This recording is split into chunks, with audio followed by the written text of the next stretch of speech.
कधीच केलं नव्हतं ते या उद्धव ठाकरे यांच्या गद्दारीमुळे केलं। आणि त्यांनी जी गद्दारी केली ती केवळ भाजपशी नाही तर माननीय शिवसेना प्रमुख बाळासाहेब ठाकरेंच्या विचारांशी केली। कारण ते म्हणायचे की मी कधीच काँग्रेस बरोबर जाणार नाही, जायची वेळ आली तर शिवसेना विसर्जित करेल, पण बाळासाहेबांच्या विचाराच्या विरोधात जाऊन उद्धव ठाकरेंनी काँग्रेसचा हात पकडला, सोनियाच्या दरबारामध्ये जाऊन सलाम दिला। ते बाळासाहेबांना आवडलं असतं का? आणि या पद्धतीने पुढे जात असताना त्या शिवसेनेमध्ये एक मर्द मावळा निघाला, एकनाथ शिंदे।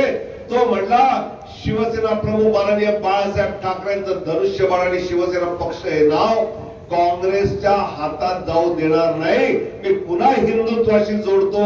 आणि ते भाजप बरोबर आले आणि महायुतीचं सरकार स्थापन झालं। आणि गेल्या 2.5 वर्षात एकनाथ शिंदे, देवेंद्र फडणवीस, अजितदादा पवार यांनी ज्या पद्धतीने या राज्यामध्ये विकासाची कामाची गती घेतली, ती गती घेतल्यानंतर या विधानसभा निवडणुकीत आम्हाला खात्री आहे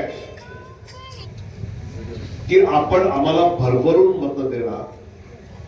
आपल्या कार्यकर्त्यांना वाटतंय की यावेळी आपल्या जनता भरभरून मतं देणार, पण लोकसभेचा माझा अनुभव असा आहे देशातला की अबकी बार 400 पार मुळे आपला एक मोठा मतदार कशात जाऊ पाया, मोदी तर येतलेच।